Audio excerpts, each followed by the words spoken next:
Hello बच्चों, कैसे हैं आप लोग? बढ़िया।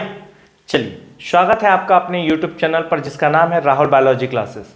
जी हाँ, आज के इस सेशन में हम लोग पढ़ने वाले हैं क्लास 10th का पहला चैप्टर जिसका नाम है लाइफ प्रोसेस और हिंदी में कहते हैं इसे जैव प्रक्रम। ठीक है, और आज हम लोग पढ़ेंगे इस चैप्टर का लेक्चर 5। ओके, तो चलिए बिना समय को गवाए हुए आज हम अपने सेशन को स्टार्ट करते हैं। और आज का हमारा जो टॉपिक है उस टॉपिक का नाम है पौधों में पोषण। क्या नाम है? पौधों में पोषण, यानी कि न्यूट्रिशन इन प्लांट्स।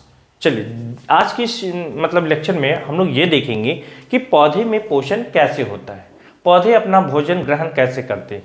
ठीक है, चलिए देखिए, जितने भी पौधे होते हैं उन्हें हम पोषण के आधार पर दो पार्ट्स में डिवाइड करते हैं। मैंने क्या कहा? पोषण के आधार पर जितने भी पौधे होते हैं उन्हें हम दो ग्रुप में बांटते हैं, एक स्वपोषी, दूसरा परपोषी। स्वपोषी किसे कहते हैं ये मैंने पहले भी बताया था आपको। ठीक है, स्वपोषी एक ऐसा पौधा जो प्रकाश संश्लेषण करके अपने भोजन का निर्माण वो स्वयं कर लेता है। अपने भोजन का निर्माण वो स्वयं कर लेता है, उसे हम क्या बोलते हैं? स्वपोषी। और इसका एग्जाम्पल क्या होता है? जितने भी हरे पेड़ पौधे हैं ये सभी क्या हो जाएंगे? उसके एग्जाम्पल हो जाएंगे। ठीक है, नील हरित शैवाल जिसे हम लोग ब्लू ग्रीन अलगी कहते हैं, ये भी प्रकाश संश्लेषण की क्रिया करके अपने भोजन का निर्माण कर पाते हैं। ठीक है, इसके बाद कुछ ऐसे भी पौधे होते हैं जो प्रकाश संश्लेषण की क्रिया नहीं कर पाते हैं, वो अपने भोजन के लिए किसी दूसरे जीवों के ऊपर निर्भर करते हैं। ऐसे जीव को हम क्या, ऐसे पौधे को क्या बोलेंगे? परपोषी पौधा कहेंगे। ऐसे पौधे को क्या बोलोगे? परपोषी पौधा, जो प्रकाश संश्लेषण की क्रिया करके क्रिया नहीं कर पाते हैं, प्रकाश संश्लेषण की क्रिया नहीं कर पाते हैं। ठीक है, तो और वो अपने भोजन के लिए किसी दूसरे के ऊपर निर्भर करते हैं, तो उसे हम क्या बोलेंगे? परपोषी पौधा कहेंगे। और ये परपोषी पौधा जो होता है वो दो टाइप्स के होते हैं, या तो वो मृतजीवी पौधे होंगे या तो वो परजीवी पौधे होंगे। अगर मृतजीवी पौधा है तो ये अपना भोजन जो है वो सड़े गले कार्बनिक पदार्थों से ग्रहण करेगा। और इसका एक बेस्ट एग्जांपल है, जैसा कि आप देख सकते हैं, क्या नाम है? गोबर छत्ता। क्या नाम है इसका? गोबर छत्ता। देख रहे हैं आप इसे? ओके, चलो दूसरा जो है परजीवी। ऐसे पौधे जो अपने भोजन के लिए, ऐसा पौधा जो अपने भोजन के लिए, अपने पोषण के लिए किसी दूसरे पौधे के ऊपर डिपेंड करता है, उसे हम क्या कहते हैं? मृत परजीवी पौधा कहते हैं। और इसका एक बेस्ट एग्जांपल क्या है? अमरबेल। अमरबेल। ठीक है, ये कोई दिक्कत नहीं है। अब आगे देखो, ये तो बातें हो गई, इतनी बातें आप समझ गए। और ये दोनों जो एग्जाम्पल है, गोबर छत्ता और ये मशरूम, बहुत बहुत इंपॉर्टेंट है, इसको याद रखिएगा, एग्जाम में भी आते हैं ये क्वेश्चंस। ठीक है, अब जो है हमारा अगला टॉपिक, इसको समझिए, प्रकाश संश्लेषण किसे कहते हैं? किसको? प्रकाश संश्लेषण, मोस्ट इंपॉर्टेंट। आप इसे VVI कर लेना, ऐसा कोई भी साल नहीं होता जहां से यहां से क्वेश्चंस नहीं आते। हर साल प्रकाश संश्लेषण से क्वेश्चंस आते ही आते हैं, इसलिए ये बहुत ही इंपॉर्टेंट टॉपिक है।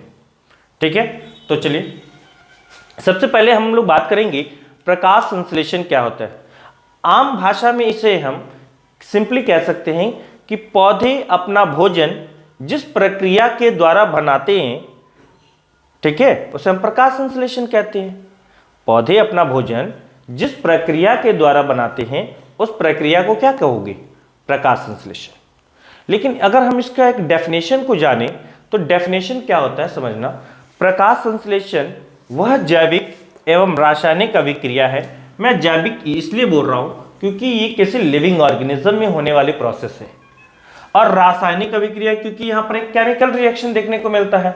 इसीलिए प्रकाश संश्लेषण एक जैविक एवं रासायनिक अभिक्रिया है जिसमें सभी हरे पेड़ पौधे अपने वातावरण से कार्बन डाइऑक्साइड, अपने जड़ों के द्वारा जल और पत्तियों में उपस्थित जो क्लोरोफिल होता है, ठीक है ना, और सूर्य प्रकाश की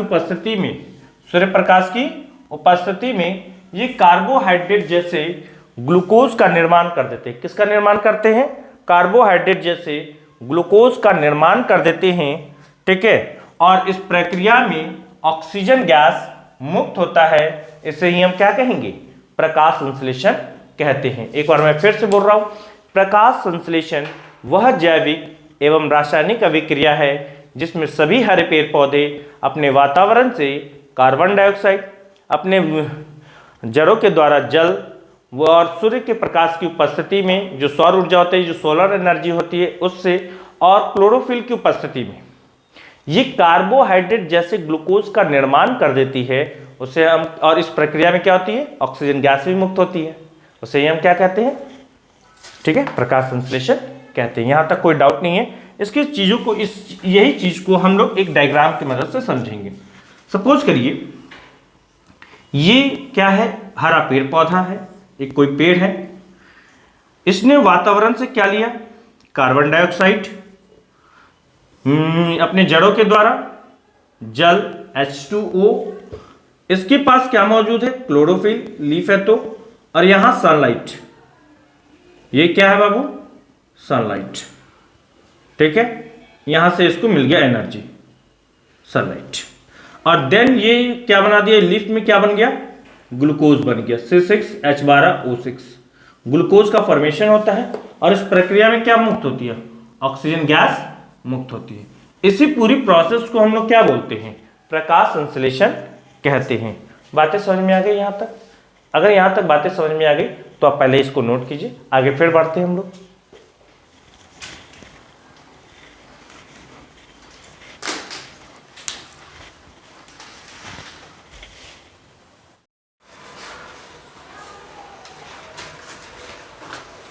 चलिए अब आगे कंटिन्यू करते हैं हम लोग प्रकाश संश्लेषण को। तो प्रकाश संश्लेषण की डेफिनेशंस में अभी हमने थोड़ी देर पहले पढ़ा कि प्रकाश संश्लेषण वह जैविक एवं रासायनिक अभिक्रिया है जिसमें जितने भी हरे पेड़ पौधे होते हैं वो अपने वातावरण से क्या करते हैं? कार्बन डाइऑक्साइड, ठीक है, कार्बन डाइऑक्साइड को ग्रहण करते हैं, अपने जड़ों के द्वारा जल को ग्रहण करते हैं, ठीक है, और सूर्य के प्रकाश की उपस्थिति में ये जो सनलाइट है, इस सनलाइट में जो एनर्जी है उस एनर्जी का यूज कौन करता है? क्लोरोफिल। और क्लोरोफिल कहाँ मौजूद होता है?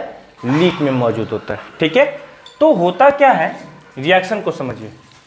अपने वातावरण से कार्बन डाइऑक्साइड, अपने जड़ों के द्वारा जल, सूर्य प्रकाश की उपस्थिति में और क्लोरोफिल की मौजूदगी में क्या निर्माण कर देता है? कार्बोहाइड्रेट जैसे ग्लूकोज का निर्माण कर देता है। और ये कार्बोहाइड्रेट एज अ क्या होता है? उसका प्रोडक्ट होता है। तो क्वेश्चन ये पूछा जाता है कि प्रकाश संश्लेषण की प्रक्रिया में उत्पाद के रूप में क्या बनता है?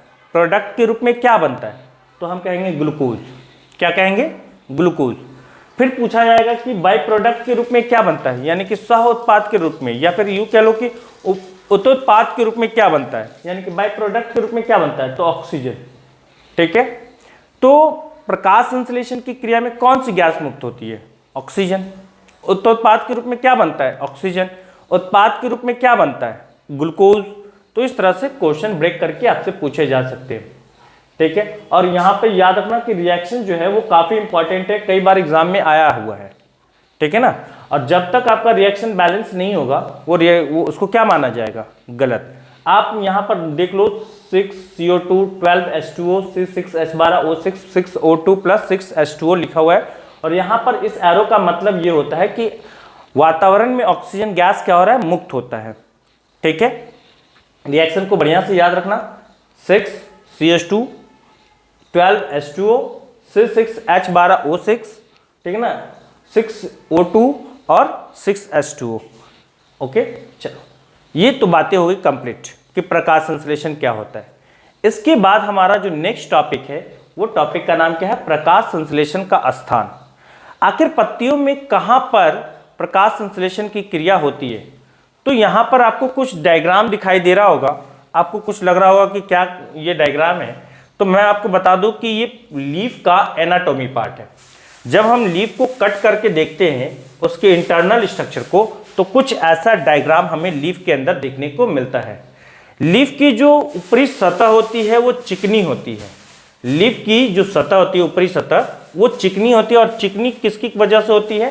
क्यूटिकल की वजह से होती है। तो कई बार कंपटीशन में भी ये क्वेश्चन पूछा जाता है कि पत्तियों की जो ऊपरी सतह चिकनी होती है वो किसकी वजह से होती है, तो हम कहेंगे क्यूटिकल की वजह से। किसकी वजह से? क्यूटिकल की वजह से। कोई दिक्कत? यस या नो? कोई दिक्कत नहीं है? चलिए, उसके बाद नेक्स्ट उसी के नीचे, जस्ट उसके नीचे एक लेयर होती है, उस लेयर को हम लोग कहते हैं एपिडर्मिस। और ये एपिडर्मिस जो है वो लीफ का ऊपरी लेयर है ना। और उसी के जस्ट नीचे भी एक लेयर होगा, ऐसे पलटोगे तो ये निचला एपिडर्मिस हो जाएगा। ये निचला एपिडर्मिस, ये ऊपरी एपिडर्मिस, ठीक है। चलो, उसके जस्ट नीचे एपिडर्मिस के नीचे एक पैरेन्काइमा होता है। यहां पर दो तरह के पैरेन्काइमा पाए जाते हैं। एक पैरेन्काइमा का नाम है पैलिसेड पैरेन्काइमा और एक होता है स्पंजी पैरेन्काइमा। स्पंजी पैरेन्काइमा जो होते हैं वो काफी ज्यादा गैपिंग वाला होता है, इस तरह से काफी एक दूसरे से एकदम फ्रीली होते हैं, एकदम गैप भी इनमें होता है इनके बीच। लेकिन यहाँ पे आप पैलिसेड में देखिए कि गैप वगैरह नहीं देखने को मिल रहा है उतना। ये थोड़ा सा कंजेशन, मतलब सटे सटे रहते हैं, लेकिन ये थोड़ा फ्रीली रहते हैं। और इसी के बीच में पाई जाती है जाइलम और फ्लोएम। क्या पाया जाता है? जाइलम और फ्लोएम। जाइलम का काम क्या है? वाटर को कंडक्ट करना। और फ्लोएम का काम क्या है? पत्तियों द्वारा बनाए गए भोजन, प्रकाश संश्लेषण की क्रिया के द्वारा बनाया गया भोजन किसके द्वारा पौधे के एक भाग से दूसरे भाग में जाता है? तो फ्लोएम के द्वारा जाता है। ये निचली एपिडर्मिस है। और यहां पर देख रहे होगे एक गैप दिखाई दे रहा होगा, ये गैप दिखाई दे रहा होगा, ये इस गैप को हम लोग बोलते हैं स्टोमाटा। और इसी स्टोमाटा से ये ऑक्सीजन गैस बाहर वातावरण में निकलता है, ठीक है। तो मैंने क्या लिखा है सुनो, मैंने ये लिखा है कि प्रकाश संश्लेषण की जो प्रक्रिया होती है वो शुरू से लेकर अंत तक, मतलब शुरुआत से लेकर अंत तक जो होती है वो कहाँ होती है बाबू? क्लोरोप्लास्ट में ही ये संपन्न होती है, ठीक है। उसके बाद क्या है कि पत्तियों में दो तरह की पैरेन्काइमा टिश्यू पाई जाती है। एक होता है पैलिसेड और एक होता है स्पंजी पैरेन्काइमा। और इन दोनों पैरेन्काइमा के पास पाया जाता है क्लोरोप्लास्ट। आप 9th क्लास का वो दिन याद करो जब तुम क्लास 9th में पढ़ रहे थे टिश्यू, और टिश्यू में तुमने पढ़ा था कि ऐसे मृदुतक को जिनमें क्लोरोफिल पाई जाती है, पैरेन्काइमेटस, है ना, कहते हैं, पढ़े थे कि नहीं? कुछ मतलब पैरेन्काइमा में क्या होते हैं? क्लोरोफिल भी पाई जाती है, यस या नो, जो प्रकाश संश्लेषण की क्रिया करके अपने भोजन का निर्माण स्वयं करते हैं। पढ़ा था? चलो, तो यहां पर हो गई कि भाई जितने भी palisade and parenchyma, spongy parenchyma होते हैं उनमें क्या पाई जाती है? बहुत सारे। यानी कि यहां पर तुम देखोगे ये पैलिसेड पैरेन्काइमा है और ये स्पंजी पैरेन्काइमा है। इन दोनों के पास क्या पाया जाएगा? क्लोरोप्लास्ट पाया जाएगा। क्या पाया जाएगा बाबू? क्लोरोप्लास्ट पाया जाएगा। और क्लोरोप्लास्ट के पास होता है क्लोरोफिल। क्लोरोप्लास्ट के पास होता है क्लोरोफिल। और क्लोरोफिल जो होता है वो अधिकांशतः पौधे की पत्तियों में पाया जाता है। क्लोरोफिल कहाँ पाया जाता है?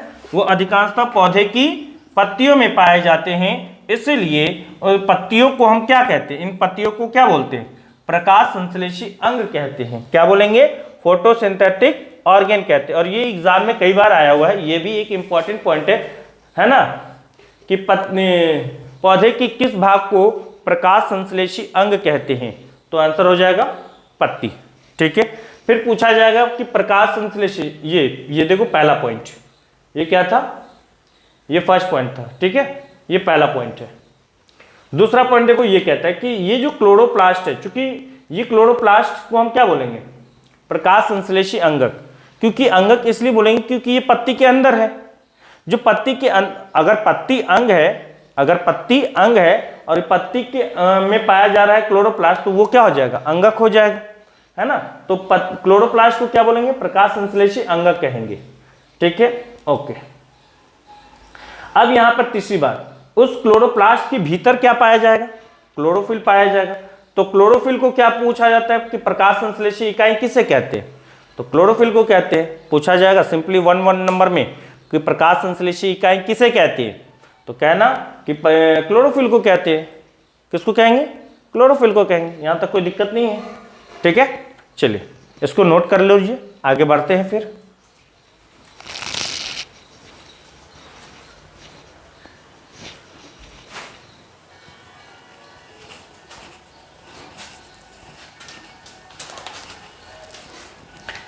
चलिए आगे बढ़ते हैं हम लोग।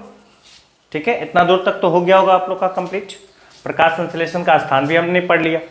अब होता क्या है समझिएगा, जो पत्ती की बाहरी त्वचा होती है, जो आउटर लेयर होता है, अभी थोड़ी देर पहले बताया कि पत्ती की जो आउटर लेयर होती है, जो बाहरी परत होती है, उसको हम लोग एपिडर्मिस कहते हैं।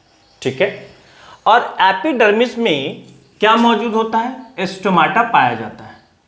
किसकी उपस्थिति होती है? स्टोमाटा पाई जाती है। और ये स्टोमाटा जो होता है एक खास तरह की कोशिका होती है, जिसके बीच में, जिसके मध्य में एक छोटा सा छिद्र पाया जाता है। और एक नहीं पाया जाता, अनेकों छोटे छोटे छिद्र पाई जाती है। ठीक ना, हम बात करेंगे एक छिद्र की। ठीक ना, ऐसा बहुत सारा होता है। एक उसके मध्य में क्या होता है? एक छिद्र होता है। और ये छिद्र जो है, ये जो स्टोमाटा है, ये खुल सकता है और बंद हो सकता है, दोनों हो सकता है। ये स्टोमाटा खुल भी सकता है और बंद भी हो सकता है। तो ये जो छिद्र है, छिद्र को इंग्लिश में कहते हैं स्टोमाटा। तो ये जो स्टोमाटा है, वो स्टोमाटा खुल भी सकता है और बंद भी हो सकता है। और इस खुलने और बंद होने को लिए नियंत्रण कौन, किसके द्वारा होता है? तो कहना द्वार कोशिका के द्वारा। तो स्टोमाटा का खुलना और बंद होना ये कौन नियंत्रित करता है? तो कहना द्वार कोशिका नियंत्रित करता है। क्या बोलोगे? द्वार कोशिका नियंत्रित करता है। ठीक है, इसके बाद जो स्टोमाटा खुलता है और बंद होता है, ये सेल की टर्जिडिटी पर निर्भर करती है, सेल की स्थिति पर निर्भर करती है। अब आप लोग समझेंगे, आप लोग को समझ में नहीं आ रहा होगा कि ये स्थिति क्या होती है। तो मैं स्थिति बताता हूँ, टर्जिडिटी होता क्या है। मान लो ये कोई एक प्लांट सेल है ना, हमने मान लिया ये क्या है? प्लांट सेल है। ठीक है, ये प्लांट सेल है। ठीक है, और प्लांट सेल का जो सबसे आउटर लेयर होता है, उसको हम लोग कहते हैं कोशिका भित्ति। क्या बोलते हैं बाबू? कोशिका भित्ति कहते हैं। और हमने क्लास 9th में पढ़ा था कि कोशिका भित्ति जो होती है वो पूरी तरह से पारगम्य होती है। और कोशिका झिल्ली, ये जो है, ये क्या है? कोशिका भित्ति है। क्या है बाबू? कोशिका भित्ति है। ठीक है, इसकी नेचर की बात करें तो ये पूरी तरह से क्या होती है? पारगम्य होती है। मतलब ये अपने भीतर से हर सब्सटेंस को आने देता है। ठीक है, ये होता है, जस्ट उसके नीचे होता है कोशिका झिल्ली। कोशिका झिल्ली ये क्या होता है? अर्ध पारगम्य होता है। अर्ध पारगम्य होता है। ठीक है, अर्ध पारगम्य होता है। तो मान लो कोई भी चीज आया, कोई चीज है, जैसे कोई वाटर मॉलिक्यूल्स है, तो वाटर मॉलिक्यूल्स क्या होता है? ये कोशिका झिल्ली को पार कर देता है। और सेल वॉल को तो पार करेगा ही करेगा, और सेल मेम्ब्रेन को भी कर देता है। तो इस तरह से हम क्या देखते हैं कि सेल के अंदर बहुत सारा वाटर आते जाता है। अब एक चीज बताओ, किसी सेल के अंदर तुम जब वाटर भरते चले जाओगे, एक समय के बाद क्या होगा कि इसमें इसकी जो वॉल्यूम होगी बढ़ेगी कि नहीं बढ़ेगी? बढ़ेगी। और जब बढ़ेगा तो ये जो सेल मेम्ब्रेन देख रहे हो, ये इसके ऊपर प्रेशर लगाएगा, ये उसके ऊपर सटेगा कि नहीं सटेगा। और ये नेचर वाइज क्या होता है? इलास्टिक नेचर का होता है, थोड़ा लचीला होता है। और ये कोशिका भित्ति लचीला नहीं होता है। तो अब ये क्या होता है कि इसके ऊपर प्रेशर लगाता है, तो सेल मेम्ब्रेन जो है वो सेल वॉल के ऊपर प्रेशर लगाना शुरू करता है, उसको धकेलना शुरू करता है। इसी प्रेशर को हम लोग क्या बोलते हैं? टर्जिडिटी कहते हैं। इसी प्रेशर को क्या बोलते हैं? टर्जिडिटी। तो अब सेल की वॉल्यूम, अब ये सेल मेम्ब्रेन जो देख रहे हो, अब ये सेल मेम्ब्रेन यहाँ आ जाएगा, एकदम पूरा इस पर प्रेशर लगा रहा होगा। इसी प्रेशर को क्या बोलते हैं? टर्जिडिटी। और सेल की टर्जिडिटी पर ही निर्भर करती है किसका? स्टोमाटा का खुलना और बंद होना। किस बात पर निर्भर करती है? तो स्थिति पर निर्भर करती है। नियंत्रण कौन करता है?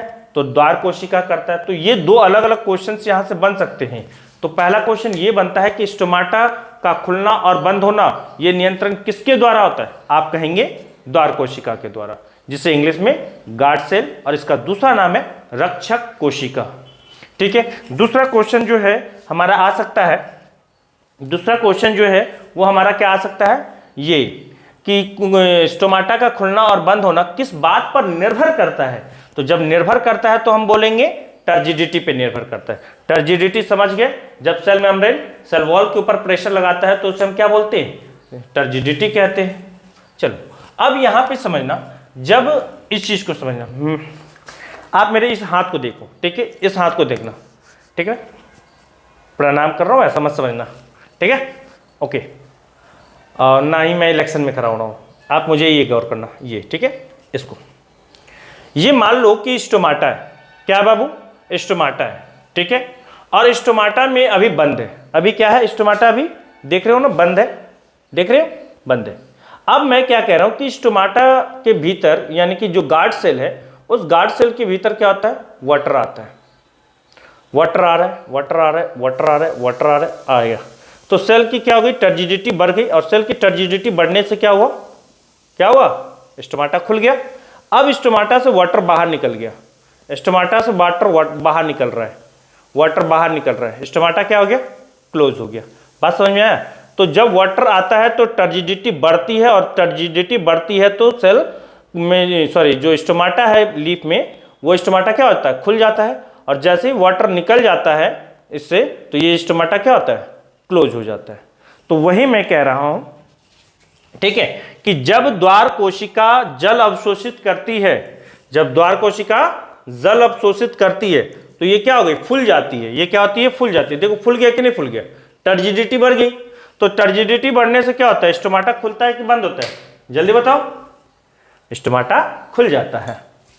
जब द्वार कोशिकाओं का जल बाहर निकल जाता है तथा ये सिकुड़ जाता है, जैसे वाटर क्या था, बाहर निकल गया, क्या हो गया, बाहर निकल गया, ठीक है। अब ये क्या हो गया, जब निकल गया तो ये सिकुड़ गया, और सिकुड़ गया तो ये क्या हो गया, स्टोमाटा बंद हो गया। तो जब स्टोमाटा क्या हो जाए, बोलो जल्दी से, जब स्टोमाटा सिकुड़ जाता है, ठीक है, जब वाटर क्या हो जाए, बाहर निकल जाए, तो स्टोमाटा क्या होते हैं, सिकुड़ जाए, द्वार कोशिका सिकुड़ जाती है और स्टोमाटा बंद हो जाती है। क्लियर? तो टर्जिडिटी बढ़ेगा तो स्टोमाटा ओपन होगा, टर्जिडिटी घटेगा तो स्टोमाटा क्लोज हो जाएगा। क्लियर? एक डायग्राम देख लो। अब इस खुला हुआ स्टोमाटा और बंद स्टोमाटा का डायग्राम कैसे बनाएंगे, कैसे बनाएंगे सीखिए। और ये आप लोग सबसे पहले करेंगे क्या, हम लोग ये करेंगे, ठीक है, इतना कर सकते हैं। फिर यहां से ये ऐसे और ये ऐसे, ठीक है। अब यहां से इसको ऐसे करेंगे, इसको मिलाएंगे, और यहां से इसको ऐसे मिला देंगे, ठीक है। अब यहां से थोड़ा थोड़ा के गैप पे लेके एक लाइन ड्रॉ करेंगे, 1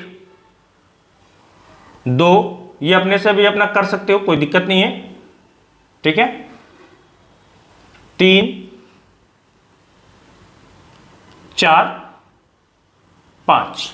अब ये जरूरी नहीं कि मैंने 5 बनाया तो आप भी 5 बना सकते हो, आप भी 4 बनाओ, 5 बनाओ, 6 बनाओ, डजंट मैटर। अब इस तरह से एक मंदिर का गुंबद बना दो। आप कहोगे सर ये तो मेहंदी का डिजाइन है, नहीं भाई मेहंदी का डिजाइन नहीं है, ठीक है। इस तरह से ये कर देना।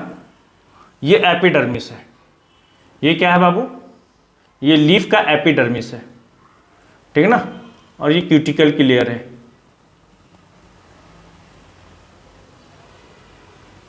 ठीक है।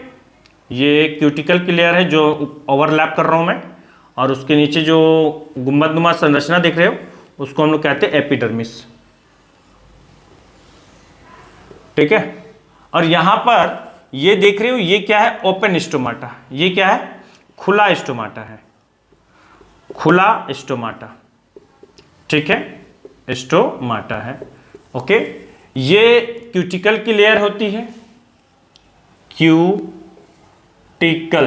की परत होती है। ये एपिडर्मिस है, एपिडर्मिस है, इसको हम लोग कहते हैं गार्ड सेल या रक्षक कोशिका या द्वार कोशिका, ठीक है, क्या बोलेंगे, द्वार कोशिका बोलेंगे। और इस द्वार कोशिका के पास पाई जाती है क्लोरोप्लास्ट। ये जो गोल गोल स्ट्रक्चर देख रहे हो ना मुन्ना, राजू, देख रहे हो, इसको हम लोग बोलते हैं क्लोरोप्लास्ट। क्या बोलते हैं, क्लोरोप्लास्ट कहते हैं। और इसी क्लोरोप्लास्ट के पास क्या होता है, कहोगे क्लोरोफिल होती है। तो क्लोरोफिल की वजह से ही तो पत्ती का रंग हरा होता है, ठीक है। चलो, जो प्रकाश संश्लेषण की क्रिया करने में मदद करता है, सोलर एनर्जी को ट्रैप करता है, कौन? क्लोरोफिल। ठीक है, ये हो गया गार्ड सेल, ये चीजें हो गई। चलो ठीक है, सबका नाम हो गया। इसी के पास क्लोरोफिल होता है, क्लोरोफिल को फोटोसिंथेटिक यूनिट कहा जाता है। तो ये एक खुला हुआ स्टोमाटा है। तो जब खुला हुआ स्टोमाटा है मतलब टर्जिडिटी क्या है? बढ़ी हुई है। सेल, गार्ड सेल के भीतर वाटर आया हुआ है, गार्ड सेल फुला हुआ है। ठीक है, अब मान लो ये हो गया खुला हुआ स्टोमाटा। ठीक है, अब बंद स्टोमाटा का डायग्राम कैसा होगा? कुछ ऐसा होगा, देखो।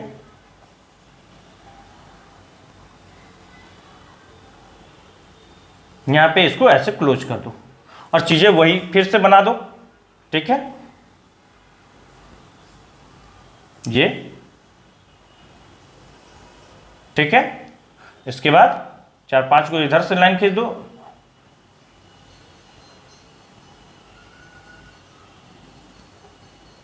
ठीक है,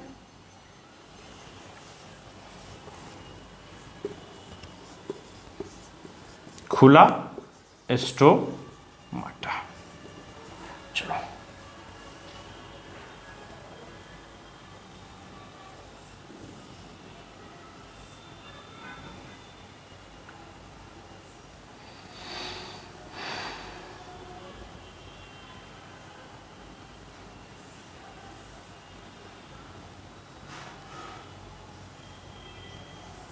इस तरह से ड्रॉ कर देना।